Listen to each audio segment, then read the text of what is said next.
Kami menggoyangkan langit, menggempakan darat, menggelorakan samudra, agar tidak jadi bangsa yang hidup hanya dari 2,5 sen sehari. Kami bangsa yang rela bekerja keras demi pembelian cita-cita. Nih, soal dibilang bahwa Pak Jokowi meninggalkan Jakarta.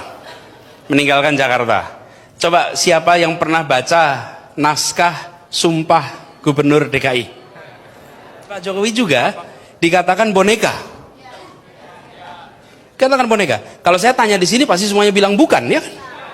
Bukan boneka. Tapi bagaimana membuktikannya? Belum terjadi kok. How do you prove it? Kan tujuan nanti kalau jadi presiden akan jadi boneka, kan begitu? Ketika kita bilang tidak, how do we prove it? Oke, sekarang yuk kita ingat-ingat. Apakah ini tudingan pertama? Bukan. Pada saat tahun 2012, Pak Jokowi mau maju menjadi gubernur Jakarta, Pak Jokowi dikatakan bonekanya Prabowo. Ya. Jadi gini, kalau orang mengatakan sesuatu yang akan terjadi, let's look back apa yang sudah terjadi. Past behavior, predict future behavior. Dan tudingan di masa lalu tak terbukti, tudingan kali ini tak akan terbukti lagi, sama aja gitu ya. Jadi Ibu itu tidak meninggalkan. Kalau Pak Jokowi pindah jadi gubernur Jawa Barat, namanya meninggalkan orang Jakarta. Tapi kalau Pak Jokowi menjadi presiden, maka Pak Jokowi akan bisa juga menyelesaikan masalah di Jakarta, gitu ya. Terus tadi namanya siapa tadi mahasiswaku? Dian, kau membuatku bangga malam ini. Iya loh, ini mahasiswa semester ketiga. Coba bisa tanya begitu, bisa nulis blog. Para Madinah betul Anda ini. Loh, nggak apa-apa dong, promosi sebentar, promosi. Anyway, tapi kalau pertanyaan, gimana membuat sustainable? Gimana membuat sustainable soal ini? Sebenarnya teman-teman, kita semua punya pekerjaan masing-masing. Kita semua punya pekerjaan masing-masing.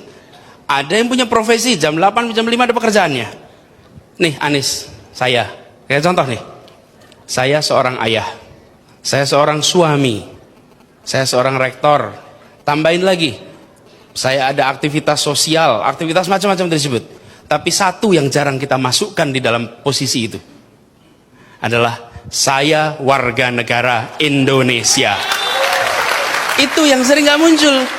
Jadi sebagai ayah saya melakukan A, sebagai suami saya melakukan B, dan itu tidak bisa dihilangkan. Saya nggak bisa bilang sama istri saya, Fer, hari ini nggak mau jadi suami dulu ya, nggak bisa.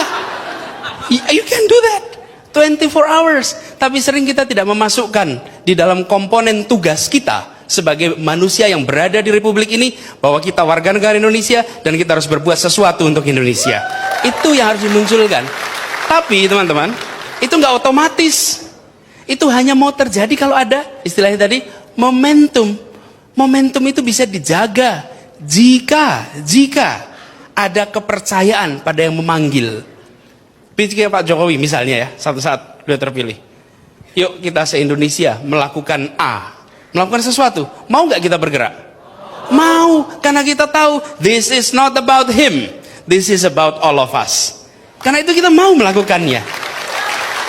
Seperti cerita tadi, ketika Bung Hatta bilang, Muhammad Hatta bilang, ketika Muhammad Hatta mengatakan, kita membutuhkan insinyur listrik. Coba teman-teman ingat-ingat, kapan kali terakhir ada pemimpin di Indonesia berbicara langsung pada anak-anak muda untuk masa depan. Apalagi sekarang ini, kita di dunia digital, dunia kreatif. Pak Jokowi ngomong langsung, bahkan di 9 item kemarin disebut soal digital dan kreatif. Komunikasi seperti ini, jadi menurut saya, kalau ini nanti berhasil tanggal 9, insya Allah momentum itu kita jaga sama-sama, dan nanti kita bisa berkelanjutan, gitu ya. Yuk, silakan. Kita hari ini teman-teman, the momentum is there. Kalau saya tadi pagi dari Jawa Barat, Pak Jokowi pun keliling. Kemarin saya berjalan sama-sama di beberapa daerah. Selama perjalanan itu kadang-kadang jadwalnya kacau. Harapan rakyat ini menjadi beban besar untuk Pak Jokowi. Beban besar. Republik ini urusannya banyak. Urusannya banyak. Karena itu kita semua harus sadar bahwa menjadikan di presiden itu penting, tapi menjaga agar kita tabah dalam proses perubahan itu tidak kalah penting. Jaga ketabahan kita.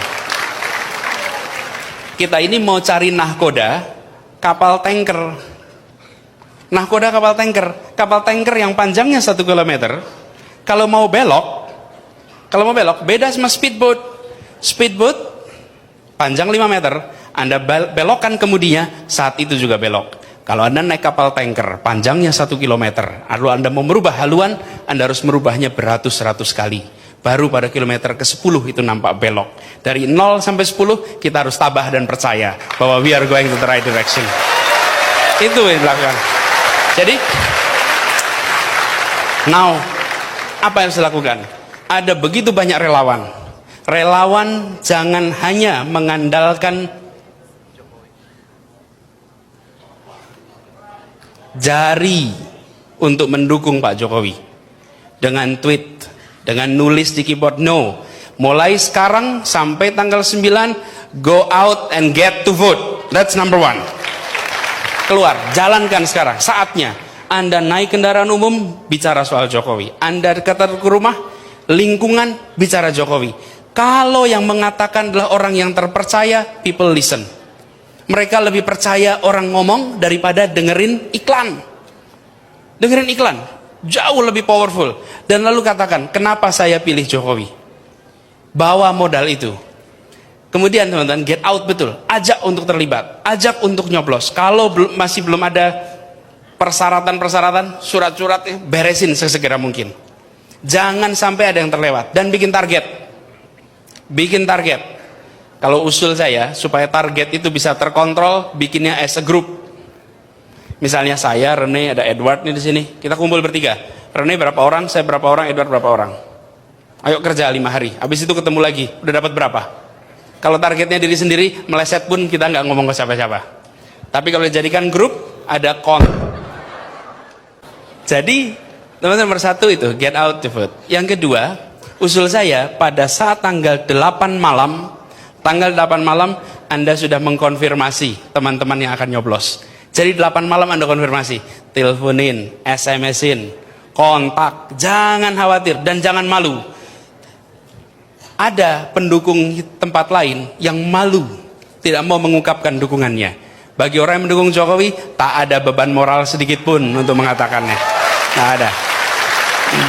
Karena itu, Anda katakan saya pilih Jokowi. Tanggal 8 malam. Tanggal 9, yang puasa boleh tidur dulu. Tapi jam 9 pagi, jalan ke TPS. Jalan ke TPS, pastikan teman-teman juga nyoblos. Terus harus ada yang ikut mengawasi. Yang paling ditakutkan, kalau tidak ada intervensi dan lain-lain, insya Allah Pak Jokowi akan menang. Akan menang. Yang ditakutkan adalah ada intervensi-intervensi. Tanda-tandanya dirasakan. Tapi apa yang terjadi? Perlawanan terhadap semua intervensi itu bukan karena perintah dari Jakarta. Perlawanan itu karena semua ingin memastikan orang yang kami percaya bisa terpilih jadi presiden. Itu yang akan melawan. Jadi, yuk turun tangan, yuk terlibat. Awasi, jangan ditinggal. Anda pastikan suara-suara di tempat Anda itu laporannya jelas. Menjadi saksi itu biasanya harus dari partai-partai untuk menjadi saksi. Tapi Anda bisa menjadi relawan yang menyaksikan proses penghitungan. Dan jangan takut untuk mengatakan saya di sini berdiri atas nama Pak Jokowi JK untuk memastikan suara Pak Jokowi JK tidak hilang di TPS ini. Jadi, dan yang terakhir teman-teman, ini menjelang harinya pasti tegang. Pasti tegang. Kalau pertempuran itu, ini banyak pertempurannya jarak dekat dan bayonet nih. Jadi keluar pertempuran tuh lecet-lecet nih. Yang dengan teman, yang dengan saudara gitu kan. Lecet-lecet nih pertempuran ini. Di masa ini sekarang kita tunjukkan bahwa Jokowi JK didorong untuk menjadi presiden bukan sekedar supaya dia menang. Tapi tunjukkan bahwa kalau Pak Jokowi JK jadi presiden, yang muncul adalah rasa damai. peace yang muncul di situ.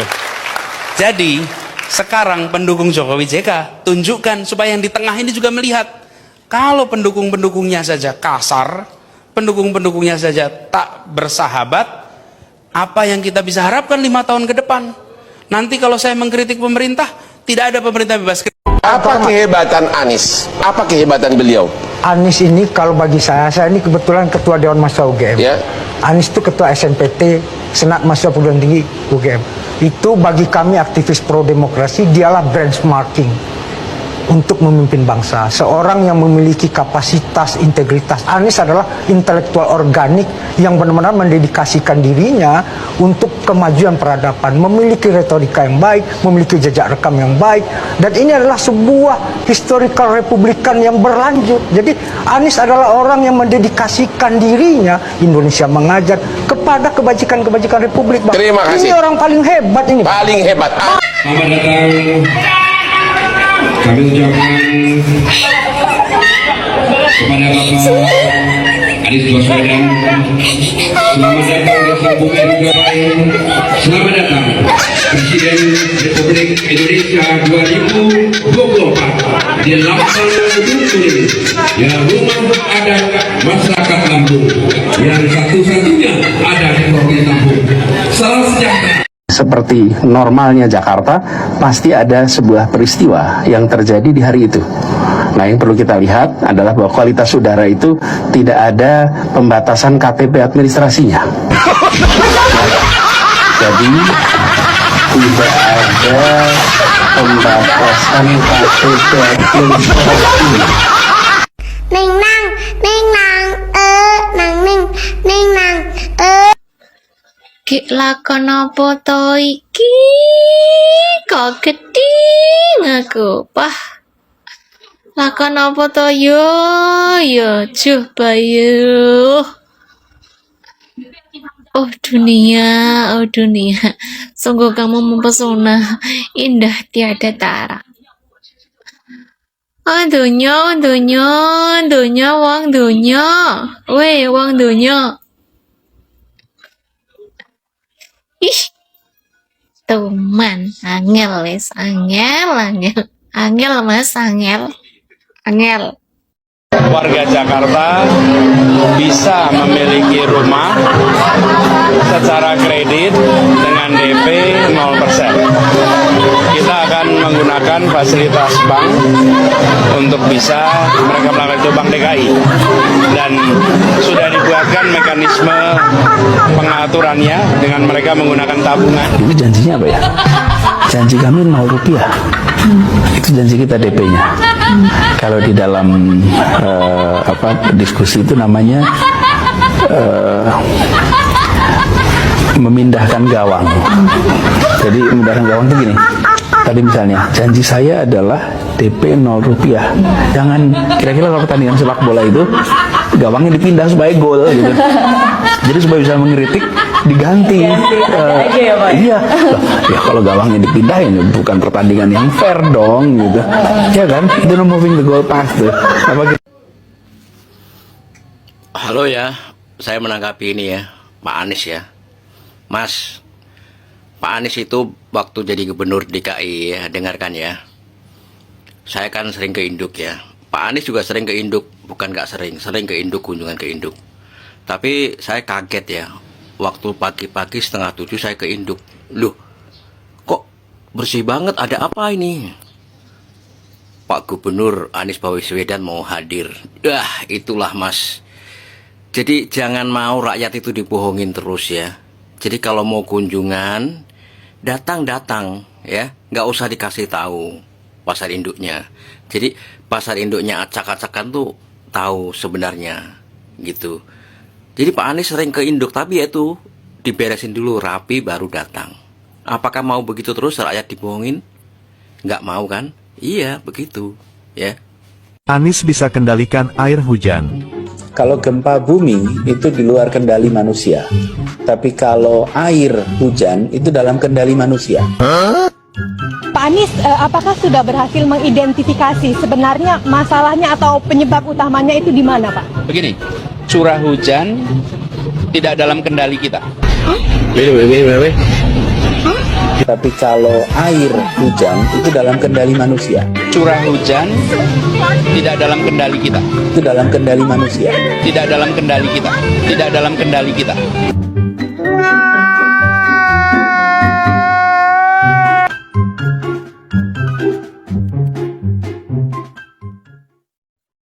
Kita ingin kendaraan umum berbasis listrik ini menjadi pengalaman baru bagi masyarakat Jakarta. Bila Anda naik bis dan bisnya berbasis listrik, maka Anda tahu bahwa kendaraan ini tidak menyumbang polusi udara. Kendaraan ini memberikan pengalaman yang baru dan kita mendorong nantinya lebih banyak lagi kendaraan-kendaraan berbasis listrik untuk kendaraan umum kita. Apalagi soal polusi udara bukanlah terletak di dalam subsidi untuk mobil listrik. Yang pemilik mobil listriknya adalah mereka-mereka yang tidak membutuhkan subsidi. Betul? Kalau kita hitung, apalagi ini contoh, ketika sampai pada mobil listrik, emisi karbon mobil listrik per kapita per kilometer sesungguhnya lebih tinggi daripada emisi karbon bis berbahan bakar minyak. Emisi per kilometer per kapita untuk mobil listrik dibandingkan dengan bis berbasis BBM. Kenapa itu bisa terjadi? Karena bis memuat orang banyak, sementara mobil memuat orang sedikit. Kota negara Nusantara akan dilanjutkan nggak kalau jadi presiden? Jawaban sederhananya, itu undang-undang. Itu undang-undang dan itu sudah dilaksanakan. Jadi singkatnya, selama itu undang-undang, maka itu harus dilaksanakan. Tapi kan undang-undang bisa diubah. Tentu, apapun bisa diubah. Jadi bisa diubah nanti. Pada saat ini kan tidak ada perubahan, ya. Pada saat Anies Baswedan menjadi presiden, Akan mengubah tidak undang-undang? Tidak ada rencana mengubah. Nggak ada rencana mengubah. Jadi justru kita maksudnya. laksanakan undang-undang. Namanya aja kali hitam. Dari namanya aja sudah menggambarkan betapa sungai itu. Dan sebetulnya kalau kita lihat sudah tidak pantas disebut kali. Itu lebih seperti kubangan air panjang. Dan banyak yang kita lakukan sejak beberapa bulan lalu. Salah satu hal paling banyak kita kerjakan selama ini adalah memastikan ada penurunan bau di tempat itu. Oke guys, Assalamualaikum warahmatullahi wabarakatuh. Salam, Om Swastiastu, Namo Buddhaya, salam kebajikan dan salam sejahtera untuk kita semua. Saudaraku sebangsa dan setanah air, para penonton kanal YouTubeku yang sangat saya hormati dan sangat saya cintai. Dalam muatan video saya kali ini, kembali lagi saya menyajikan tentang cuplikan-cuplikan video berkaitan dengan Bapak Anies Rashid Baswedan. Dan mungkin hari ini adalah part yang kedua, karena part yang pertama sudah saya tayangkan tadi pagi. Saudaraku sebangsa dan setanah air, dari cuplikan-cuplikan video tadi, saya hanya mau katakan bahwa seorang Anies Rashid Baswedan yang sangat saya kagumi adalah jago bernarasi. Sekali lagi, saya katakan bahwa Bapak Anies Rashid Baswedan itu memang sangat pandai, sangat hebat dalam bernarasi, dalam berpidato. Itulah kehebatan dari seorang Bapak Anies Baswedan yang saya sendiri harus mengakui itu. Tetapi bila dilihat dari kerja nyata, saya melihat berbanding terbalik. Apa yang dia sampaikan dengan apa yang dia lakukan itu tidak sinkron.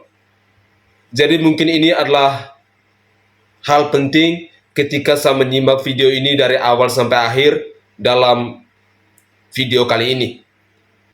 Saudaraku sebangsa dan setanah air, selain itu saya mau katakan juga bahwa saya berharap cuplikan-cuplikan video dari Bapak Anies Rashid Baswedan maupun tanggapan-tanggapan dari netizen tadi bisa menambah wawasan kita, bisa menambah pengetahuan kita berkaitan dengan Bapak Anies ini.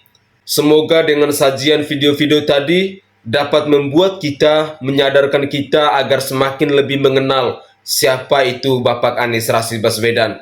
Marilah kita tetap berpikir kritis untuk mencari figur pemimpin yang tepat dalam memimpin bangsa ini, khususnya menjelang pemilu di tahun 2024 nanti.